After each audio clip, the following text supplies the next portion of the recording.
شو د خپلو خیالاتو اظهار په مختصر وخت کې اظهار د ارشاد صافي صاحب.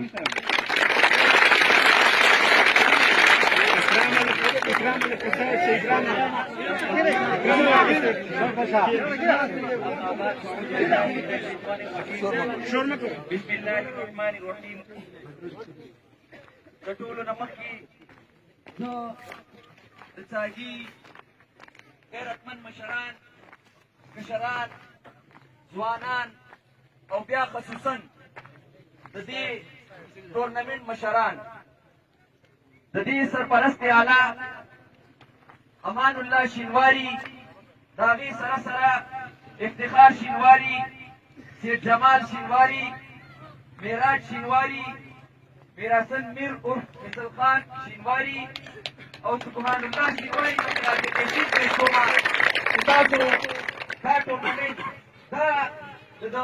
ضلع مومند په خاوره باندې یو تاریخي ټورنمنټ دی او دا ما په خپلو سترګو باندې ولیدو. زه دې مشرانو ته د څاګي عوام څخه راجع تحصیل پیش کوم په دې ټورنمنټ باندې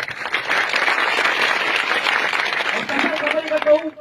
یوه به په پښتو کې کوم او یوه به دلته د دې سرکار دې مشرانو ته په اردو کې کوم چې تاسو اجازه کړئ. قاري امان الله او د هغه دا ملګري د تېرو 3 کالو نه زموږ به چې په کوم ځای کې میټینګ وو، که هغه به 103 برګېډ وو، که هغه به 173 وینګ وو، یا به هغه غلنۍ وه او یا به په وفاق کې یا په پېښور کې میټینګ وو، الله مې په سر ولاړ دی. د دې امان الله او د ده د دې ملګرو سره به یو فیل په لاس کې وو، په هغه فیل کې د دې ګروډ ذکر به وو. نو ما به دا سوچ کوو چې دا لیونی شوی دی، ما به دا سوچ کوو چې دا لیونی شوی دی او په ګروډ پسې نښتی دی. کوم ځای کې د قام څه خبره دی پکې دا ګروډ را مخې ته کي. نن چې زه دې ځای ته رالم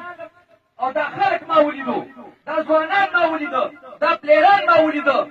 نو دا لیونی شوی نه و. دلته د دې قوم د دې ځوانانو قدر ورته لګېدلی و په دې دغه پسې ګروډ پسې چې زه به د دې ګروډ د بحالۍ او د دې ګروډ د سازي لپاره انشاءالله هر څه کوم. د سازي عوام ته زما خصوصا دا اپیل دی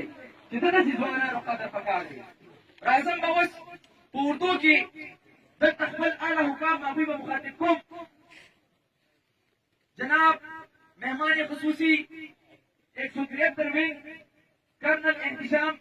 जदून साहब, आपकी यहाँ पर तशरीफ आवरी हमारे लिए भारी से फख्र है। लेकिन सर जब आप यहाँ पर आए, आपने ये फाइनल मैच जो है अपनी आंखों से देखा, आपने देखा कि हमारे ये नौजवान हॉल के पीछे पहाड़ों में और ये खड्डों के ऊपर और इन ये हालात आप देख रहे हैं, इस पे कैसे बात दौड़ कर रहे थे। वहां पे मैंने देखा कि बॉल खिलाड़ी के पास जा रही है, वो कैच करने के लिए नीचे गिरा लेकिन उसने बॉल को नहीं छोड़ा। इनके इस जज्बे को आपने अपनी आंखों से देखा। अगर पाकिस्तान में कोई ये ख्वाहिश रखता है कि हमें दोबारा अफरीदी चाहिए, हमें दोबारा सईद अनवर चाहिए, हमें दोबारा वसीम अकरम चाहिए, वकार यूनुस चाहिए, तो मैं पूरे पाकिस्तान को ये दावे के साथ कह सकता हूँ, आप साजिद पाया को वोट दे, इंशाल्लाह आपको यहाँ से वसीम अकरम भी मिलेगा, वकार यूनुस भी मिलेगा और इंशाल्लाह सईद अनवर भी मिलेगा इंशाल्लाह ताला। सो बजाते खुद दफाटा दिन नुमाइंदगी पे शक्ल की दफ्तर आ गए वो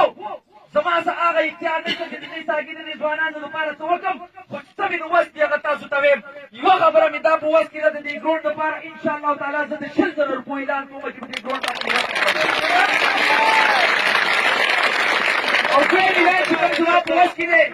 10,000 روپو اعلان زما دی. دویم اعلان چې کوم زما په وس کې دی 10,000 روپے دا که ما دې سره کړي ټول به اعلانونه دویم اعلان مې په وس کې دا دی او هغه دړنه دی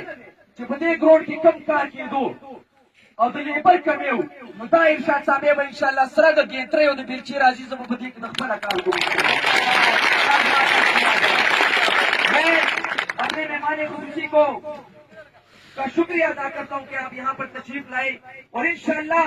हुकूमत के साथ साथ इंतजामिया के साथ साथ हम अपनी पाक फौज से भी ये अपील करते हैं कि ये टैलेंट तो आपने देख लिया है और इंशाल्लाह ये उम्मीद रखते हैं कि मुस्तकबिल करीब में जल्द अज जल्द इंशाल्लाह इस ग्राउंड के लिए इन खिलाड़ियों के लिए यहाँ पर ये ग्राउंड बनाया जाएगा और इसके साथ साथ खसूसन जिला मुमन के लिए एक स्पेशल जो है कैंप बनाए जाएंगे जहाँ पे ये खिलाड़ी जो है ट्रेनिंग करे और आगे नेशनल लेवल पर ये जाने की भरपूर कोशिश करे। जो बाकी रखे निदेशीर संस्था सुना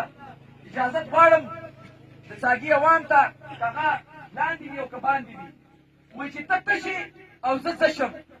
चित्तशी और जशम न बतशी न बजशम और चित्तशम और जशम हम बतशी हम बजशम